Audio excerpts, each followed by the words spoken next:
മാ ആ മാ എന്തണ്ടാ ഇവിടെ ഇതെവിടെ ഉണ്ട്? എവിടെ ഫോൺ ഇവിടെ? ഞാൻ ഇപ്പാടെ ഫോൺ വേണമെന്ന് പറഞ്ഞേ. ഇവിടെ ഫോൺ വേണം പറഞ്ഞാൽ ഇപ്പാടത്ത് പൈസ വേണ്ട മേടിച്ച. എത്ര കാലം ഒരു ഫോൺ വേണമെന്ന് പറഞ്ഞിട്ട്? ഇവിടെ പൈസ ഇല്ല കുട്ടിയെ ബാക്കിയുള്ള എല്ലാ ആവശ്യങ്ങൾക്കും നിങ്ങൾക്ക് നിങ്ങളെ എല്ലാത്തിനും പൈസ ഉണ്ടല്ലോ. ഒരു ഫോൺ മറ്റേ മാത്രം പൈസ ഇല്ല. ബാക്കിയുള്ള എല്ലാ ആവശ്യങ്ങളും എന്തൊക്കെ നടന്നു പോകണ്ട നിങ്ങളുടെ കാര്യങ്ങള്? ഞാനൊരു കാര്യം മാത്രം പറഞ്ഞു, അതിന് ഫോണില്ല, ഒന്നുമില്ല, പൈസ ഇല്ല, ഒന്നും ഞങ്ങളിൽ ഒച്ചമാരം കൂട്ടാണ്. പിന്നെ എത്ര കാലമായി പറഞ്ഞു അടിച്ചടക്കും മതി. ചെലച്ചുണ്ടെങ്കിൽ എന്റെ അടുത്ത് അപ്പുറത്ത് ആൾക്കാർ ഇരിക്കണ്ട. അവരെ നോക്കേണ്ട ആവശ്യമൊന്നുമില്ല. അവരെ ഇവിടുത്തെ കാര്യം നോക്കണേ. വർത്താനം പറയുമ്പോ സൂക്ഷിച്ചു വർത്താനം പറഞ്ഞ മണ്ടതിനെ അടിച്ചാലക്കൂട്ടാ. ജാരാ ഇവിടെ കിടന്നിട്ട് കൊമ്പനാലി അമ്മയാനി ജാവണ്ട. എന്റെ വാപ്പത്തിന്റെ മോളുണ്ട്. എന്റെ വാപ്പല്ലേ നിങ്ങളുടെ ഒച്ച മോൾ ഉണ്ടാക്കണേ. അപ്പുറത്ത് ആ മൂത്താപ്പാടെ വരില്ല വീട്ടിലെ എത്ര കുട്ടികളുണ്ട്. ആ പാടെ ഫോൺ വന്നിട്ട് വാപ്പ കൊടുത്തേക്കത്തെ. വാപ്പാക്ക് ബാക്കിയുള്ള കാര്യങ്ങളോ എല്ലാരും കാര്യങ്ങളും നടത്തി അപ്പുറത്തെ ഇപ്പുറത്തെ വീട്ടിലത്തെ കാര്യങ്ങളൊക്കെ നടത്തി കൊടുക്കാൻ പൈസ ഉണ്ട്. മക്കളെന്തെങ്കിലും ചോദിച്ചാൽ അതിനൊന്നും പൈസ ഉണ്ടാവില്ല. എന്ത് ജമീൽ കുഞ്ഞുമാക്ക് എന്തെങ്കിലും മേടിച്ചു കൊടുക്കേണ്ട ആവശ്യം ഉണ്ടാ? നടത്തുന്നല്ലേ പിന്നെ ഓർക്ക് മേടിച്ചു കൊടുക്കണ്ടേ? എന്താ അങ്ങനത്തെ വർത്താനം പറയണത്? ആണ് ഞാൻ പറയുമ്പോ മാത്രങ്ങളിലൊന്നുമില്ല. എന്നോട് ഞാൻ പറഞ്ഞു ഒച്ചരാണ്ട് പിന്നെ എല്ലാവർക്കും കൊണ്ട് കുറവ് വാപ്പാരി കിട്ടിയൊരു പണ്ടാറ വാപ്പായി എന്താ പറഞ്ഞത്? ഓപ്പനെ കൊണ്ടടക്ക് എടാ എന്താ മരുഭൂമി കിടന്ന് കഷ്ടപ്പെടുന്നോണ്ടാ ഇവിടെ 3 നേരം വന്നിട്ട് അങ്ങനെ മിണുങ്ങണത്. അവർക്ക് പോകത്തില്ല. അത് താടി ബീച്ചൊക്കെ വന്നിടാ പോയി പണിക്കോയിക്കൊടാ. ഈ 3 നേരത്തിന്റെ മുമ്പിൽ വന്നിട്ട് ആരുടെ പറഞ്ഞു പണിക്കോടില്ല എന്നുള്ളത്? പഠിക്കലും പണിക്കലൊക്കെ എല്ലാ കുടിയിലുള്ള തന്നെയാണ്. അത് ഞങ്ങൾ തീരുമാനിക്കണത് ആരാരും പോണില്ല എന്നുള്ളത്. അപ്പൊ മനുഷ്യർക്ക് 3 ദിവസമായി പനി തുടങ്ങിയിട്ട് ഇതുവരെ ചെയ്തിട്ടില്ല. ഡോക്ടറെ കാണിച്ചിട്ടില്ല. പാരസെറ്റമോൾ മേടിച്ചിട്ട് എന്താ ഇന്ന് വേണ്ട. ബാക്കിയുള്ള കാര്യങ്ങളൊന്നും നടത്തണ്ട. ബാക്കിയുള്ള കാര്യങ്ങളൊന്നും നടത്തണ്ട. പിന്നെ പെങ്ങന്മാരെ സ്നേഹിക്കണ്ടേ? ഭാര്യ മക്കളുണ്ടായ പെങ്ങന്മാരെ സ്നേഹിക്കണ്ട. പിന്നെ പെങ്ങന്മാരെ സ്നേഹിക്കണ്ടേ?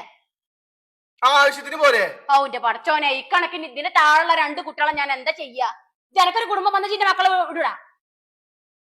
പെങ്ങന്മാരെ സ്നേഹിക്കണ്ട പോലും. ഇപ്പൊ എനക്ക് വാപ്പാനെ പറ്റില്ല, ഉമ്മാനെ പറ്റില്ല. നാളെ ഈ പെൺകുട്ടികളെ എനിക്ക് പറ്റൂല. മനുഷ്യ 5 കൊല്ലം ഈ നാട്ടിക്ക് വന്നിട്ട് എപ്പ വിളിച്ചാലും ചോദിക്കണത് ഓനിക്ക് എന്താ കാട്ടിയത്, ഓനിക്ക് എന്നെ തിന്നാൻ കൊടുത്തത്, മക്കൾക്ക് തിന്നാൻ കൊടുത്തത്. ഫോണ് പറഞ്ഞപ്പോ മാത്രം പൈസ ഇല്ല. ഞങ്ങളടുത്ത് പൈസ ഇല്ല. പഠിക്കാൻ വേണ്ടിട്ടല്ലേ? പിന്നെ കളിക്കാൻ വേണ്ടിട്ടാ. അനക്ക് ആവശ്യങ്ങൾക്ക് ഫോൺ വെച്ച് ഞാൻ എന്റെ ഫോണിൽ നടക്കില്ല. അതാണ് ഞാൻ ചോദിച്ചേ. ഇവിടെ ഇല്ല പൈസ അത്ര തന്നെ. അനക്ക് ഞാൻ വേണമെങ്കിൽ വല്ല പണിക്കും കാറ്ററിങ്ങിനൊക്കെ പോയിക്കോ. പേപ്പർ ഇടാൻ പോവാ, കാറ്ററിങ്ങിന് പോവാ, നോട്ടീസ് ഒട്ടിക്കാൻ പോവാ, എന്തൊക്കെ പണി നാട്ടിലുണ്ട്. അനക്ക് പോയിക്കൂടെ? ഞങ്ങളടുത്ത് ഇവിടെ പൈസ ഇല്ല. ഉണ്ടായിട്ടുള്ള പൈസ ഒക്കെ നിങ്ങൾക്ക് എന്നെ ചെലവാക്കണത്. ഞങ്ങളിവിടെ ഒന്നും കൊണ്ടെടുത്തുക്കണൊന്നുമില്ല. ആ മനുഷ്യ കഴിഞ്ഞ 5 കൊല്ലം നാട്ടിക്ക് വന്നിട്ട് ഞാൻ അതിനെ കാണാൻ തന്നെ പൂതിയാണ്. എന്നെ കെട്ടിക്കൊണ്ടത് ഞാൻ നേരെ പോലെ കണ്ടിട്ട് പോലില്ല. കെട്ടിക്കൊണ്ടുന്ന കാലം മുതലേ കഴിച്ചില്ല മനുഷ്യൻ.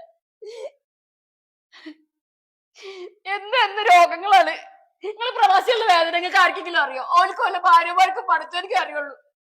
കിട്ടുന്നവർക്കാണ് കിട്ടിയാൽ മതിയല്ല. ഒരാൾക്ക് ലാപ്ടോപ്പ് ആണെങ്കിൽ ഒരാൾക്ക് ഫോണ്. എന്നും ഞങ്ങക്ക് അറിയാനോ ഞങ്ങളുടെ ചങ്ങായിമാർക്ക് ഇരുന്നിട്ട് നോക്കാനോ എന്ന് യോഗമുള്ളൂ. ഇങ്ങനെ തന്നെയാണ് പല ആൾക്കാരും മരിച്ച് അങ്ങനെ എങ്ങനെയെന്ന് പറഞ്ഞു വരുന്നത്. അതിനകത്തൊരു സമാധാനം കൊടുക്കോ കുടിക്കാരും കൂട്ടക്കാരും? നമ്മളല്ലേ സമാധാനം കൊടുക്കാത്തേ. കുടുംബത്തിനെങ്കിലും കൊടുക്കണ്ട സമാധാനം. അനക്ക് വേറെന്താ വേണം മട്ട് മേടിപ്പിച്ചില്ലേ? മേടിപ്പിച്ചില്ലേ? എത്ര രൂപയുടെ സാധനം എനിക്ക് മേടിച്ചത്? അത് ഈ പറഞ്ഞ ബ്രാൻഡല്ലേ മേടിച്ചത്? അതില് വില കുറഞ്ഞിട്ടുണ്ടായിരുന്നു. അത് എനിക്ക് പറ്റൂല. മൂപ്പരാള് ഇങ്ങനെ സമ്പാദിക്കല്ലേ? എന്റെ മനസ്സിലുള്ള അതാണ്. 10 റുപ്യ കിട്ടുന്നുണ്ട്, ഇത്ര റുപ്യ കിട്ടുന്നുണ്ട്. ആ കിട്ടുന്നത് മേടിച്ച് അതിന്റെ അപ്പുറം കടം മേടിച്ചിട്ട് ഞങ്ങൾ ഓരോ കാര്യങ്ങൾ നടത്തുന്നത്. ഇപ്പൊ തന്നെ തീരെ വയ്യത്ര. ഒരു ഡോക്ടറെ അടുത്ത് പോകാൻ പൈസ ഇല്ല. നല്ലൊരു ഭക്ഷണം മനുഷ്യൻ കഴിക്കണില്ല. ഞാൻ നേരെ പോലെ കണ്ടെത്തായി. എവിടെയുള്ള പൈസ? ഇവിടെ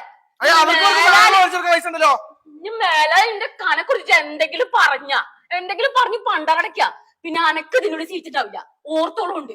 എന്നെ ഞാൻ ഇറക്കി വിടും. ഞാൻ എന്റെ കെട്ടിയോടെ ഞാൻ എന്തെങ്കിലും പറഞ്ഞിട്ടുണ്ടെങ്കിൽ അനക്ക് അവിടെ പോയി നോക്കി ഉണ്ടാക്കണമെന്ന് പോരാ.